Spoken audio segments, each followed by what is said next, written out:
اللهم صل على سيدنا محمد وعلى آل سيدنا محمد.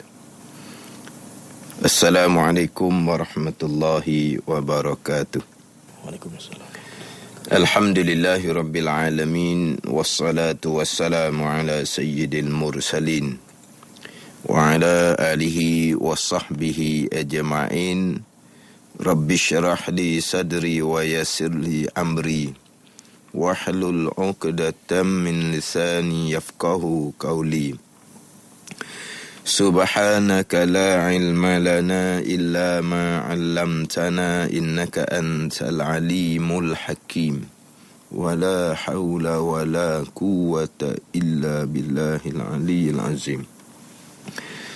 Terima kasih kepada DJ Rudi dan kepada sidang pendengar Slot Nurani Kitab Idaman Penuntut. Moga-moga sama-sama dikurniakan oleh Allah Subhanahu Wa Taala ilmu yang bermanfaat. Jadi insya-Allah untuk slot petang ini akan menyambung tajuk berkaitan dengan adab buang air, bahagian yang ke-8, Kitab Idaman Penuntut. Kalau edisi Jawi muka surat 17, kemudian surat 17 baris yang ke-10 daripada atas. Untuk edisi Rumi pula muka surat 6. Saya sambung. Sekiranya buang air di tempat yang bukan tandas, janganlah dilakukan pada air yang tenang, seperti dalam perigi atau parit yang tiada berarus, sama ada airnya sedikit ataupun banyak, kecuali banyaknya seperti sungai dan laut. Tidaklah makruh demikian jua pada air yang berarus. Sekiranya buang air di tempat bukan tandas, janganlah dilakukan buang air tadi ni pada air yang tenang. Air tenang ni air yang tidak mengalir. Air tenang ni air yang tidak mengalir. Macam mana contoh air tenang? Seperti dalam perigi atau parit yang tiada berarus. Itu maknanya kalau parit ni biasanya mengalir tak, berarus. Dia kalau biasa contoh air tenang ni, contohnya perigi, contohnya tasik, kolam. Atau air tenang belaka tu. Ada pun macam air parit ni, air parit tak berarus lah. Dia berarus ni macam air sungai atau air yang berarus. Air yang dipanggil dalam kitab ni panggil air yang berarus. Dalam kitab Jawi lama air yang berlari. Disebut air yang berlari. Ni air yang berarus. Kemudian air tenang ni air yang tidak mengalir, tidak berlari. Hal ni kita nak masuk kepada berkaitan dengan adab tempat kita nak qada hajah. Yang terdahulunya adab berkaitan kita. Yang nak qada hajah jangan menghadap kiblah dan membelakangkan kiblah. Kemudian ketika kita melangkahi tempat qada hajat, sunat kita melangkahi dengan kaki kiri dan doa masuk tandas. Kita keluar tandas, kita keluar dengan kaki kanan serta membaca doa. Kemudian adab-adab pada diri kita ketika kita qada hajah. Nak cerita pula tempat yang kita nak qada hajah. Baik. Cuma satu yang tidak dinyatakan dalam kitab ni, hak adab kita ketika kita qada hajah adalah di antaranya tidak berkata-kata, tidak bercakap-cakap ketika kita qada hajah. Kalau bercakap, hukumnya adalah makruh. Ijma' ulama mengatakan makruh, tidaklah dihukumkan haram. Ijma' ulama mengatakan bahawa bercakap ketika kita qada hajah hukumnya adalah makruh. Sehingga kan membaca Al-Quran, membaca Al-Quran di dalam tandas contohnya, pun pandangan yang muktamad, hukumnya adalah makruh, tidak diharamkan. Tapi kalau membaca Al-Quran, pandangan Imam Azra'i mengatakan haram. Maknanya tidak ijma' lah. kata makruh. Bercakap semata-mata, Ya. ijma' ulama menghukumkan makruh. Membaca Al-Quran di dalam tandas, sama telah ketika kita qada hajah, pandangan muktamad hukumnya makruh juga. Tidaklah naik kepada tangga haram, tetapi ada pandangan mengatakan bahawa membaca Al-Quran di tanah tanda hukumnya adalah haram. Adapun semata-mata bercakap, tidak ada ulama yang menghukumkan haram. Bercakap ni dia ada pandangan. Ada pandangan ni, pandangan daif ni. Ya. Dia mengatakan bahawa makruh bercakap hanyalah, dia kata, ketika betul-betul tengah qada hajah. Ketika betul-betul tengah qada hajah. Mana masa duk mencangkung tu, belum lagi keluar hak kita nak qada hajah tu, dia kata tak makruh lagi bercakap. Ketika betul-betul qada hajah tu keluar ni air kencing ke tahi ke, barulah makruh. Kemudian habis hak keluar tu, tak makruh mulalah nak bercakap. Itu pandangan daif tu. Pandangan muktamad ni makruh kerana tempat tu, kerana tandas tu sendiri, bukan kerana qada hajah semata-mata. Kerana tempat tu sendiri. Ya. Sehingga kat atas pandangan muktamad ni, kita masuk tandas nak pergi letak barang. Kita masuk tandas nak pergi ambil barang. Masuk je tandas, makruh kita bercakap. Walaupun kita masuk tandas bukan kerana nak qada hajah. Ya. Sebab pandangan muktamad menyatakan bahawa makruh bercakap di tempat tu, Ya. bukan semata-mata qada hajah. Satu pandang mengatakan, tempat tak ada masalah nak bercakap. Tempat tandas ni tak ada masalah nak bercakap. Ya. Tapi jangan bercakap ketika tengah qada hajah. Kau panggil apa tu? Sedang qada hajah tu. Sedang. Sedang ke apa? Betul-betul masa qada hajah tu barulah makruh. Itu pandangan daif. Baik. Pandangan muktamad ke tempat. Sehingga kan masuk bukan untuk qada hajah pun dimakruhkan kita bercakap. Melainkan kalau ada benda darurah tu cerita lain lah. Kita qada hajah, tapi nak contoh macam mana dah tahulah. Dalam kitab lah, kita qada hajah, nampak seseorang tu nak kena nak kena mudarat seseorang tu. Dia tak sedar tu. Dekat tu ada binatang yang boleh menyakiti tu. Ular ke apa ke, dia tak sedar. Tu bukan kata tidak dimakruhkan bercakap. Terkadang wajib kita beritahu kepada orang tadi ni ada benda yang memudaratkan dia duduk berhampiran dengan dia. Hak makruh bercakap, makruh cakap sahaja-sajalah. Sebab kadang-kadang kita duduk dalam tandas, hidup cakap, jawab telefon. Jawab telefon dalam tandas. Dia bercakap ngongeng.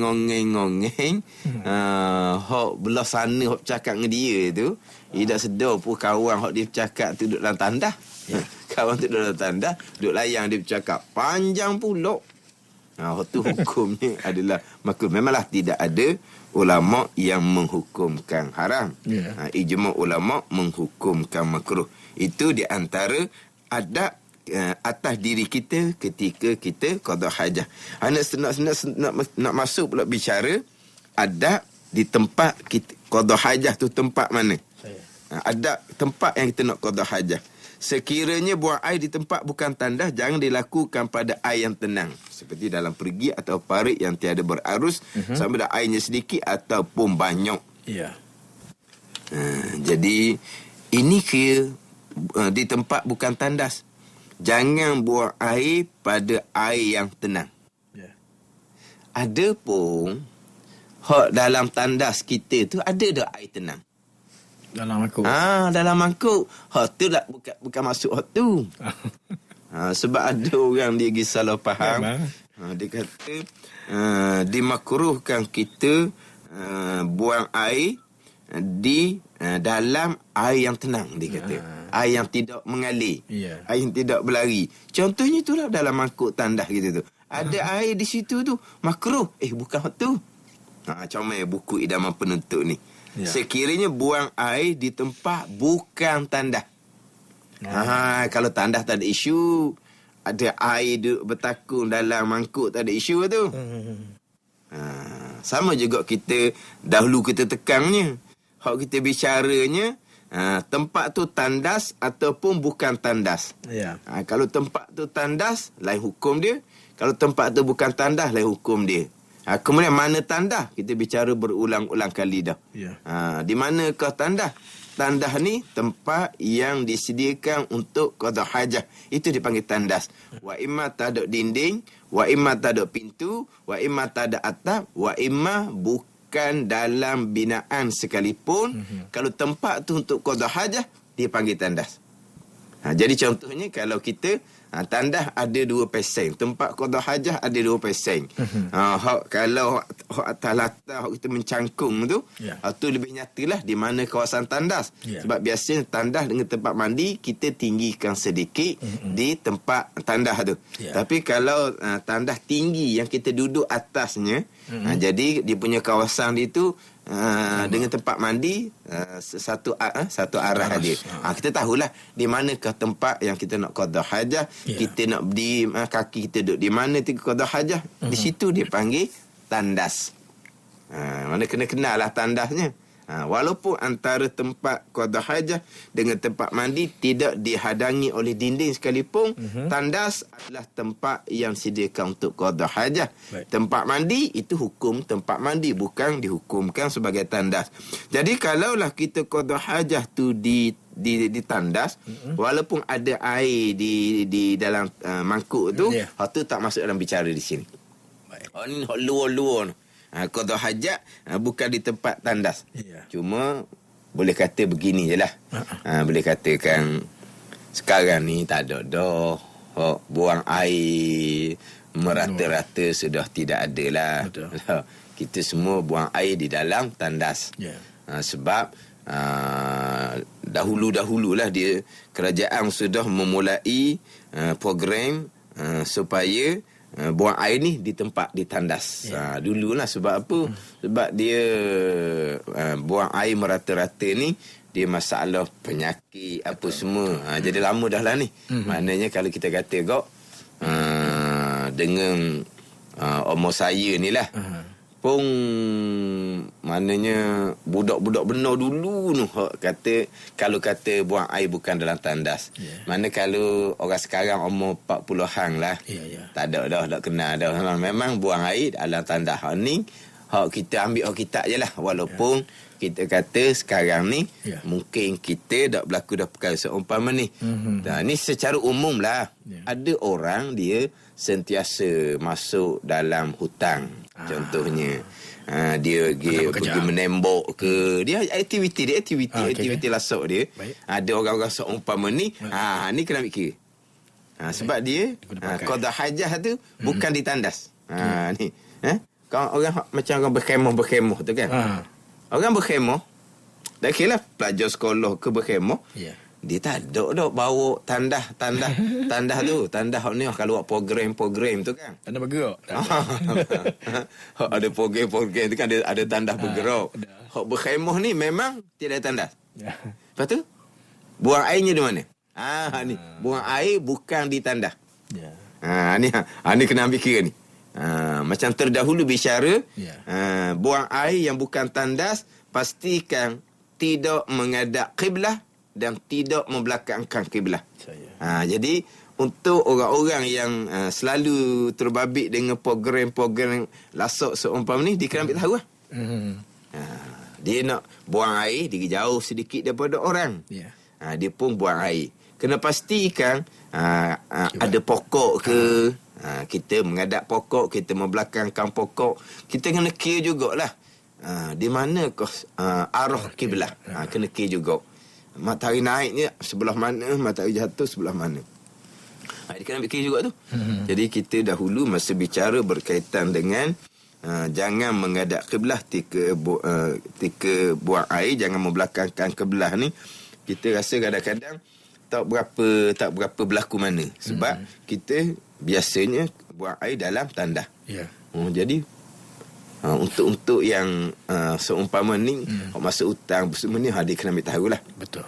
Kita tak teringat itu kan nak pesan. Macam dahulu cerita masalah buang air tepi pantai pun semua. Jadi kita kira perkara itu sudah tidak ada sekarang. Ya. Jadi hak dalam hutang pun sudah tidak ada sekarang. Kena ada. Baik. Jadi hak kita ni maknanya tak ada kata hak dalam kitab ni sudah tak relevan dah. Relevan juga. Relevan lagi. Cuma cara umumnya mungkinlah kita tidaklah. Jadi kalaulah buang air itu bukan ditanda, jangan buang air kepada air yang tenang. Perigi, pari ataupun kita kata perigi itu tidaklah. Tasik. Tasik pun tenang. Kemudian apa lagi? Hak tenang? Kolam. Kolam, tasik. Maka kalau buang air di tempat yang seumpama tu hukumnya adalah makruh. Kita cerita ni perigi ke tasik ke kolam ke hak kita, kawasan tanah kita, ataupun tak ada hak milik siapa-siapa dan tidak ada orang guna pun air tersebut. Adapun kalau kita masuk dalam tanah orang, perigi orang, tasik tu kepunyaan orang, kolam tu kepunyaan orang, kita buang air di situ hukumnya haram tanpa kebenaran daripada tuang dia.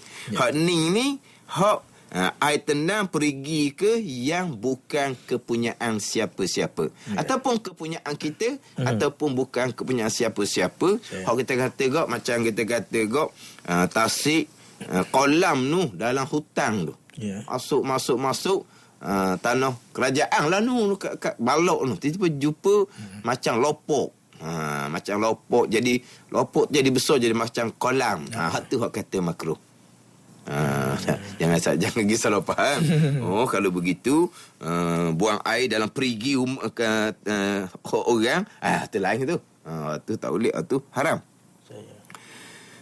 Sama ada airnya sedikit ataupun banyak. Sikit banyak pun hukumnya makruh, kecuali banyaknya seperti sungai dan laut.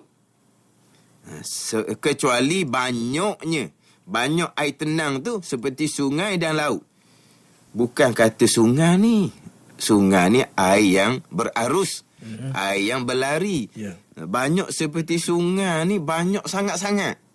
Macam air sungai, macam air laut. Barulah tidaklah makruh. Tidaklah makruh, barulah tak makruh.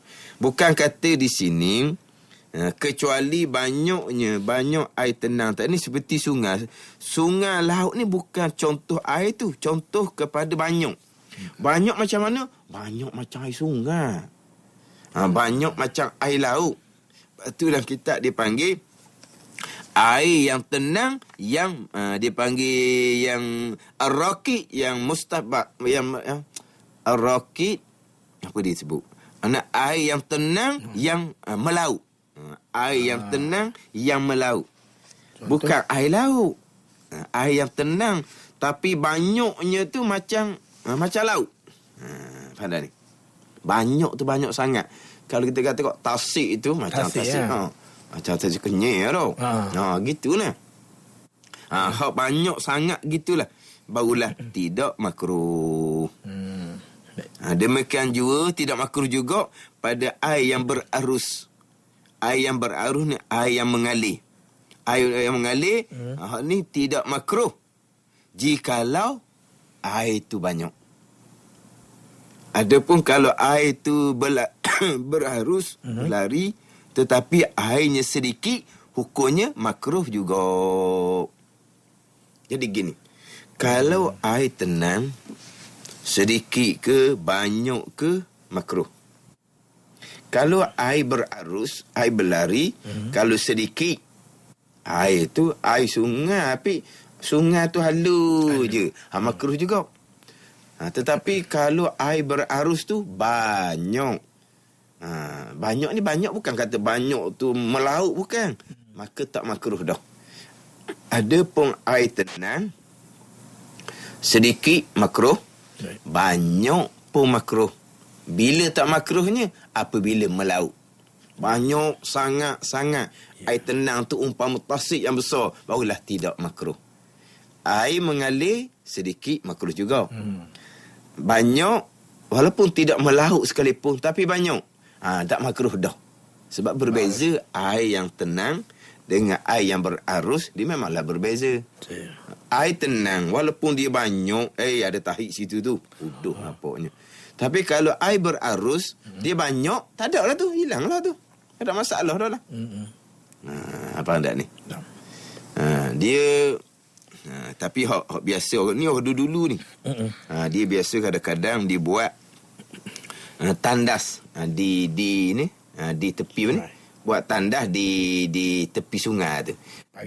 Dan sekarang ni darat, kemudian dia buat gerai. Dia buat gerai. Dia pun qada hajat dalam sungai. Itu air yang berarus. Kemudian air sungai tu pula bukan sedikit, banyak, tak makruh lah. Belum lagi air sungai yang sungai luar, tu lagilah tak makruh. Tapi biasanya hak saya jumpa lah, hak tempat yang mana dia buat tandas atas sungai. Atas sungai. Dia pernah jumpa ke tak tahu lah. Pernah jumpa tak? Dia buat tandas atas sungai. Mana di daratan tu, dia pun buat gerai. Lepas tu dia pun qada hajah, maka waktu jatuh dalam sungai. Tak pernah tengok? Tak pernah tengok. Tapi dalam cerita TV tu ada kot. Dah cerita. Ada dulu lah. Saya pun jumpa ni pun bukan di Malaysia lah. Saya jumpa di negara jiran. Betul. Ada Mungkin lah saya tengok tu saya pernah jumpa. Mungkin saya pun tengok dalam TV, dalam cerita tu. Tapi saya duduk di situ tu. Dia memang buat tandas tu di tepi dalam sungai. Ya. Kemudian sungai tu juga kita mandi. Di sungai tu juga kita mandi. Dia ni cerita sikit lah. Cerita sejarah ni. Di tepi sungai tu ada telaga. Ada telaga tepi sungai tu. Tapi air telaga dia tu, tak tahulah dia punya payau ke dia, maknanya kita kok melekit air dia. Air jernih. Tapi mungkin faktor tanah dia mungkin lah. Tapi air tu memang kita tak boleh. Dia air jernih tapi bau dia tak sedap.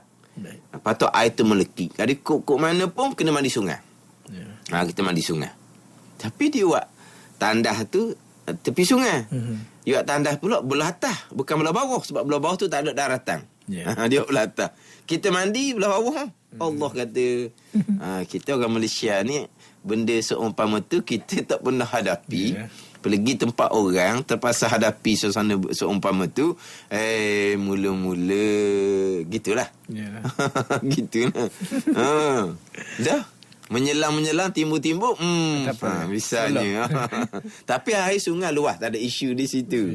Kadang-kadang kita nak naik ke darat ni, selepas kita sudah mandi, kita nak naik, lalu kot depan. Lalu benda tu kot depan, sabar dulu, biar air lalu dulu. Air lalu siap-siap, kita pun naik. Air banyak, tak ada jadi najis pun. Tapi biasanya bila jatuh dalam sungai tu, habislah ikan banyak. Tapi ada juga ikan pun tak termakan. Macam mana. Jadi kita nak naik atas darat tu, dia dah lalu kat depan kita tu. Kat tepi. Kata. Jadi hija sungguh lah. Tapi waktu air yang banyak, waktu tidak makruh. Cuma begini sajalah. Dia kencing dalam air ni, dia hukumnya makruh. Terutama sekali sebelah malam. Kalau sebelah malam, memang dimakruhkan kencing, sama ada air tenang ataupun air berarus. Sekalipun air yang tenang tu melaut sekalipun. Sekalipun air yang berarus tu air banyak sekalipun, hukumnya adalah makruh. Gini. Dia kena satu-satu ni. Air tenang, air berarus. Hak ni hak bukan milik kita sendiri ataupun tidak milik sesiapa. Air tenang kalau sedikit, kalau banyak pun makruh lagi. Bila hak tak makruhnya air tenang ni, air tu banyak melaut. banyak sangat-sangat macam tasik, luah tasik itu boleh tidak makruh. Satu laginya air yang berarus, air yang mengalir. Kalau air mengalir itu sedikit masih lagi hukumnya makruh. Tapi kalau air mengalir itu banyak, walaupun banyak tidak melaut sekalipun, sudah tidak makruh. Kalau air mengalir itu air yang sungai yang luah, itu sama telah tidak makruh. Tetapi hak saya sebut tadi, air tenang yang melaut banyaknya tidak makruh. Air yang berlari walaupun banyak tidak melaut tapi banyak, hukumnya tidak makruh, bukan di waktu malam. Adapun di waktu malam, walaupun air yang tenang tu umpama tasik yang luas sekalipun, air yang berarus walaupun air sungai tu banyak sekalipun, kalau sebelah malam kita buang air, air kecil ataupun buang air besar, hukumnya adalah makruh. Sebab apa? Sebab dikatakan tempat-tempat air ni tempat-tempat kediaman jin. Tempat-tempat kediaman jin. Di tasik-tasik, di sungai-sungai ni tempat kediaman jin. Jadi dimakruhkan. Kenapa? Kerana itu kemungkinan sahaja. Kita pun tak nampak jin apa semua. Tapi di situ kemungkinan maskanul jin dia panggil, tempat kediaman jin. Sebab itulah hukum di sama ini cerita bab buang air ke dalam air tenang ataupun air berarus. Sama juga kita buang air di lubang-lubang. Lubang di tanah tu ada lubang. Ataupun di bumi-bumi yang merkah pun dimakruhkan juga. Sebab apa? Sebab dilarang oleh Nabi sallallahu alaihi wasallam dan setengah mengatakan itu pun maskanul jin juga, tempat kediaman jin. Jangan kata jumpa lubang, sudah molek tak payah gali dah ada lubang. Jumpa bumi merekah, sudah molek lah kata, sebab ada bumi merekah. Kita buang air, maka najis tu akan masuk ke dalam, tak nampak sangat, makruh. Sebab apa? Sebab kemungkinan di situ adalah tempat jin. Maka bila tempat jin dibimbangi, kita menyakiti jin dan jin akan menyakiti kita balik. Ataupun kita kata lubang binatang tu ada binatang di dalam. Ataupun bumi merekah tu ada binatang di dalam. Maka takut ada binatang di dalam ni, maka dimakruhkan kita buang air di situ. Kalau diyakini ada binatang, kalau kita buang air memudaratkan kita, tu dah jadi makruh lah, tu jadi haram lah pula. Hak ni hak tidak diyakini, kemungkinan tempat binatang. Kalau tempat binatang, kalau binatang tu binatang halus, binatang yang lemah, kita menyakiti akan binatang tu. Kalau binatang tu binatang yang buah ke, binatang yang bekeng ke, dialah pula menyakiti kita. Sebab itulah dimakruhkan. Tapi hal ni tak pasti berlaku ni.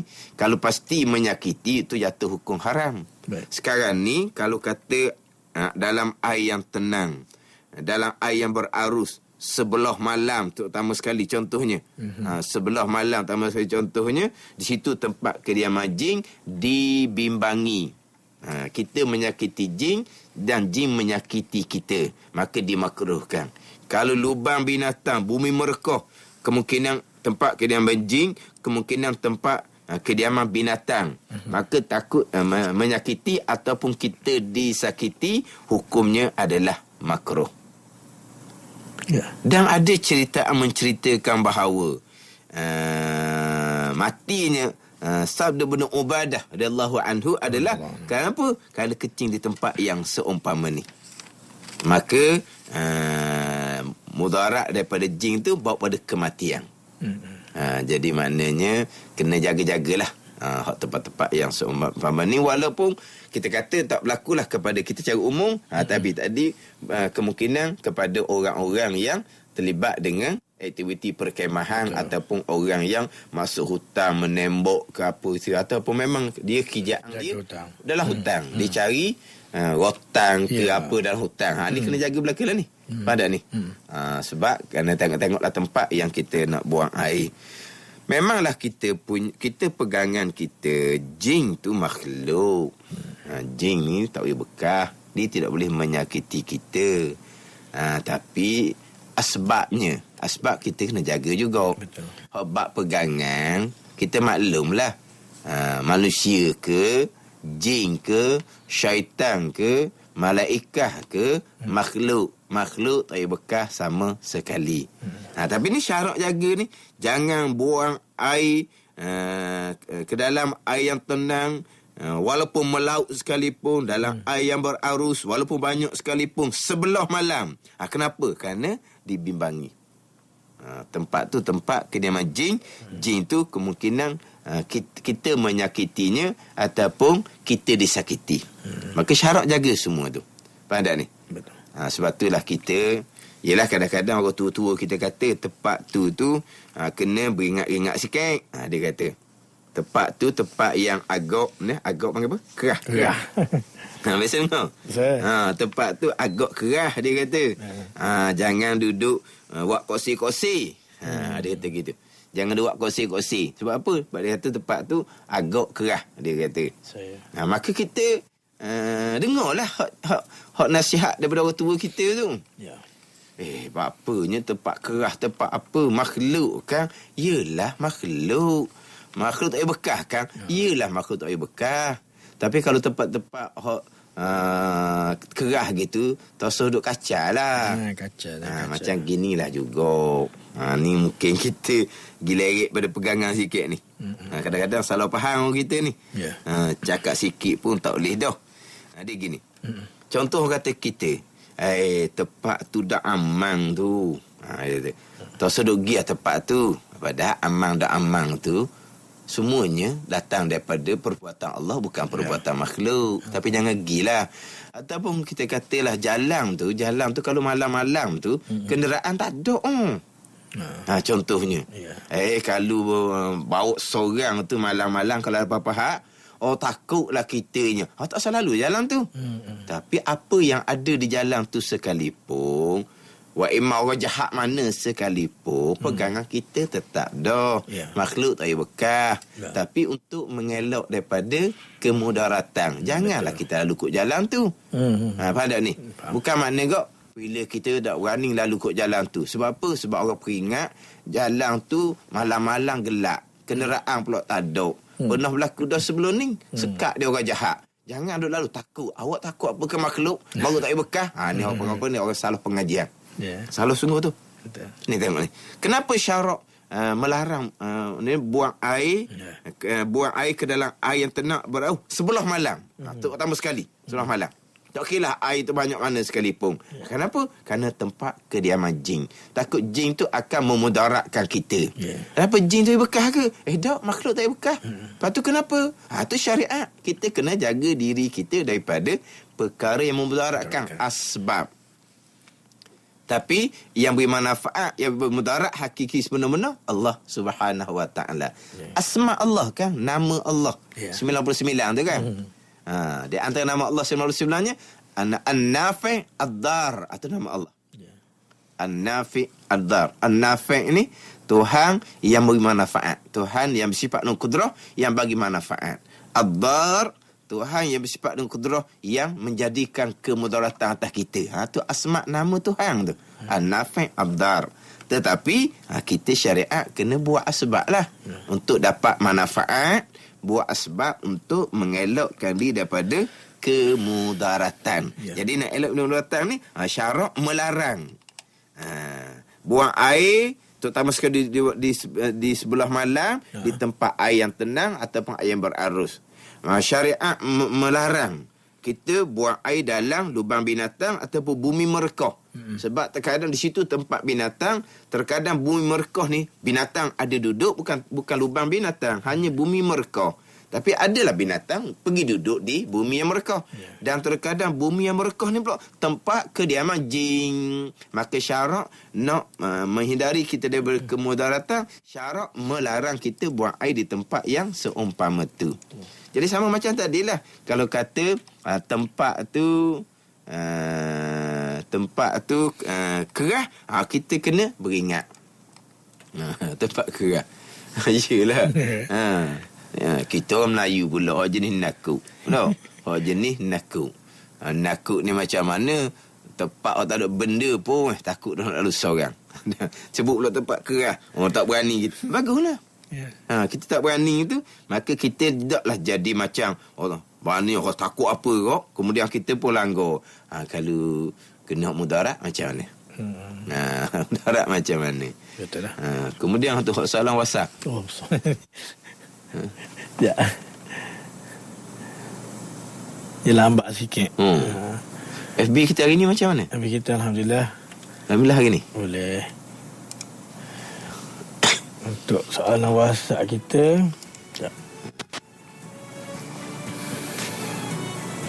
dia lambat sikit, Zak. Tak apa dah. Jadi makna kalau kata tempat tu tempat yang agak kerah ke, tempat yang agak kalau kita kata beratu kan tau. Ya, senang orang kampung tak usah kita kacau tempat tu. Saya ada kacau tempat tu. Jadi macam orang selalu masuk hutang tu, dia pandai lah. Dia beringat. Orang ada pengalaman masuk hutang, dia memang dia beringat. Tempat-tempat ni dia tahu. Walaupun pegang kita tetap dah. Jin adalah makhluk. Makhluk tak berkah sama sekali. Tapi tak payahlah. Nak masuk hutang, dia royak dulu. Assalamualaikum. Tok. Cucu nak lalu ni. Tok dia kena jing. Tok dia kena jing. Dia ni cucu jing kalau gitu. Lepas seru gitu no. Tak payahlah. Tapi yelah, kita maklumlah itu tempat-tempat yang semua itu tempat kediaman jin. Sebab tu Nabi SAW kalau kita masuk hutan, kita nak sembahyang, kita disunatkan azan, bang untuk sembahyang kita seorang, kita disunatkan laung azan sekuat-kuatnya. Sebab apa? Sebab sekalian makhluk yang ada di sekitar tu, wa imam jin ke, wa imam malaikat ke, akan menjadi saksi untuk kita pada hari akhirah. Dan kalau di situ ada jin, kita semayang, jin akan mengikuti belakang kita sebagai makmum. Lepas tu Nabi suruh kita azan dengan kuat. Kita semayang nanti, jin tu akan jadi turut belakang kita jadi makmum. Bunyi gitu, takutlah nak bang kuat-kuat. Tapi kalau kita semayang seorang masa tu, kita tetap niat untuk seorang lah. Walaupun niat untuk seorang. Makmum apa tu, cuma benda yang raib tak nampak tu. Kita raib tak nampak, niat semayang seorang lah. Tapi maknanya kalau tempat tak ada jin, kita azan kuat-kuat, kita semayang, jin akan mengikuti belakang kita. Sebab jin ni macam kita juga. Macam manusia. Ummah Nabi SAW duduk di bawah syariah Nabi SAW. Apa perkara yang wajib kepada kita, wajib kepada mereka. Apa perkara yang diharamkan kepada kita, diharamkan kepada mereka. Sama je. Sebab Nabi ni menjadi rasul kepada dua yang memberati bumi, sakalain. Dua memberati bumi, jin dan manusia.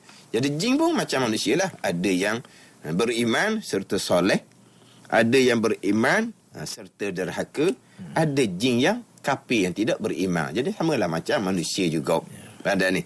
Tapi tadilah, kalau tempat-tempat ni kita jangan duduk kacau. Jadi samalah tempat orang kita jangan duduk kacau.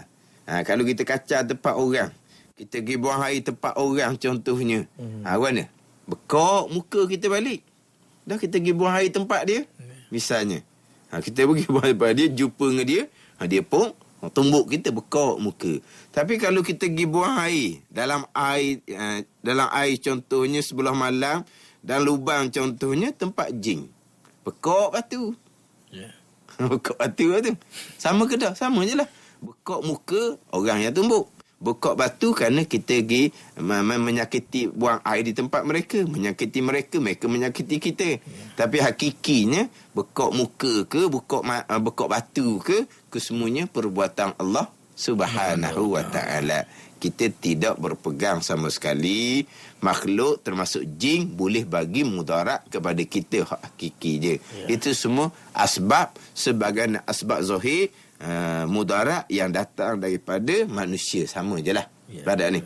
Jadi kalau kita takut bimbang ke tempat-tempat yang seumpama tu, tak ada masalah. Itu ada naluri manusia perasaan takut yang dijadikan oleh Allah, hikmahnya kita akan melindungi diri kita daripada perkara yang memudaratkan kita. Ini sebagai contoh lah. Mana kita minggu ni kira satu perenggang lagi lah.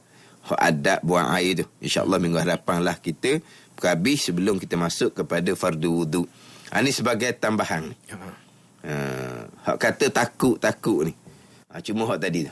Soalan. Cuma WhatsApp. Dalam WhatsApp. Pak Suharan Bukit Petiti.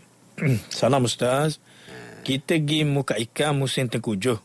Di waktu malang pula, memang air banyak melimpah. Tak jumpa daratan. Nak buang air juga. Apa hukum? Tu dia memanglah kalau orang pergi ke laut.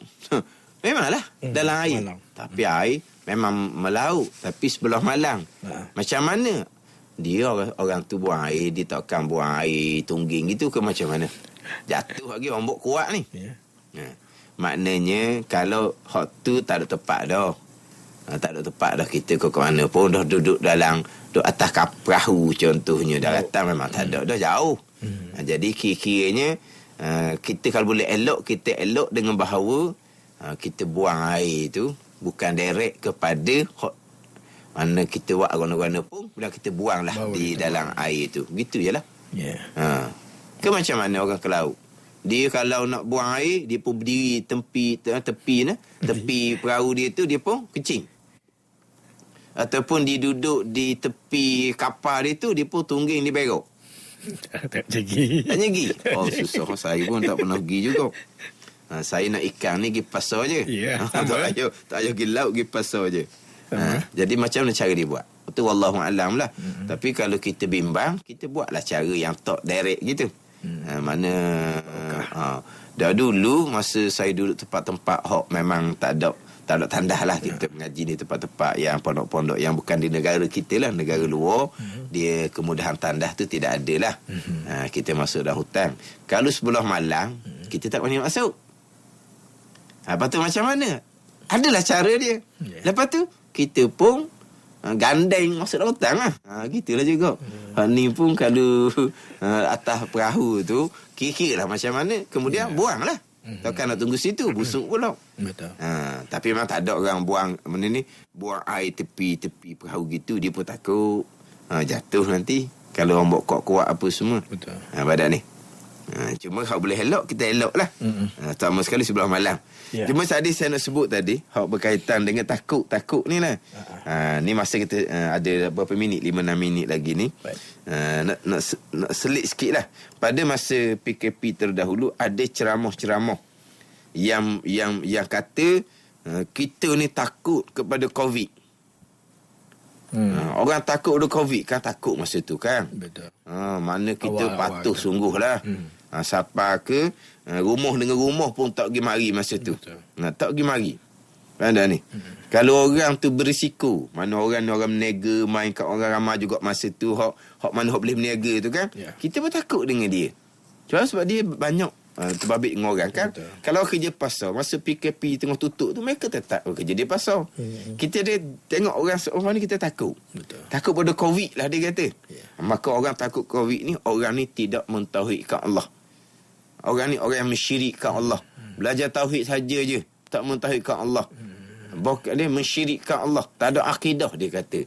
Ni salah sangat-sangat ceramah seumpama tu. Takut ke COVID ke, takut ke jin ke, takut ke binatang yang ada dalam lubang tu ke. Takut ni adalah naluri yang dijadikan oleh Allah kepada kita. Dengan takut ni kita boleh berusaha untuk melepaskan diri kita daripada kemudaratan. Tapi pegangan kita, COVID berbekas, makhluk tak berbekas. Jin berbekas, makhluk tak berbekas. Dah kata dalam lubang binatang, dalam bumi Mekah kemungkinan ada binatang yang boleh menyakiti kita. Dah kita tetap berpegang. Kena sakit itu tetap datang perbuatan Allah. Tapi dari segi asbab, binatang tu lah. Kita pun jadi takut ke binatang tu, kita pun melepaskan diri kita daripada kemudaratan. Itu hikmah Allah Ta'ala jadikan naluri takut dalam hati kita. Itu tidak membabitkan tauhid, tidak membabitkan akidah. Tauhid akidah kita tetap dah kita berpegang. Mengesakan Allah pada perbuatan, semua yang berlaku, sama ada perbuatan baik atau perbuatan jahat, perbuatan manfaat, perbuatan mudarat, kesemuanya datang daripada Allah Subhanahu wa taala. Tauhid kita. Takut kepada makhluk itu naluri yang dijadikan oleh Allah Subhanahu wa taala. Tidak sama sekali kita berpegang makhluk tu berkah kepada makhluk mudarat kepada kita. Contoh sinilah. Kenapa dilarang kencing sebelah malam? Kenapa dilarang kencing dalam lubang binatang bumi Mekah? Dibimbangi kita menyakiti makhluk Allah yang lain ataupun kita disakiti oleh makhluk Allah yang lain. Dibimbangi, maka hukumnya makruh. Kalau meyakini akan kena mudarat ke atas kita, maka haram kita buang air di tempat yang seumpama tu. Ni dibimbangi sahaja, bukan diyakini memudaratkan kita kalau buang air ke dalam air yang tenang, air yang beraus sebelah malam, ataupun buang air dalam lubang binatang ataupun bumi mereka. Dimakruhkan kita buang air di tempat yang seumpama tu. Kemudian insyaAllah kita ada satu perenggang lagi di bawah tu, insyaAllah sambung minggu hadapan sebelum kita masuk kepada tajuk di bawah tu adalah fardu wudu, rukun wudu. Wallahu a'lam. Alhamdulillah, bersyukur kita kepada Allah SWT kerana selesai untuk hari ini kita sama-sama mengikuti, mempelajari berkenaan dengan adab buang air sambungan bahagian ke-8 hari ini. Terima kasih jazakallahu khairan katsira kepada Al-Fadhil Ustaz Wan Junadi Wan Jaafar kerana sudi bersama-sama dengan kita pada petang ini, dan untuk memberkati majlis ilmu kita, sama-sama kita bacakan doa yang akan dipimpin oleh Al-Ustaz. Silakan Ustaz. Bismillahirrahmanirrahim. Alhamdulillahi rabbil alamin, wassalatu wassalamu ala sayyidil mursalin. Amin. Wa ala alihi wa sahbihi ajma'in. Allahumma iftah fahimna famasabikin warzuqna ruqat talibin. Allahumma zidna ilman wa alhiqna bis salihin. Wa sallallahu ala sayyidina Muhammadin wa ala alihi wa sahbihi wa sallam. Walhamdulillahi rabbil alamin. Wassalamu alaikum warahmatullahi wabarakatuh. Waalaikumsalam warahmatullahi wabarakatuh.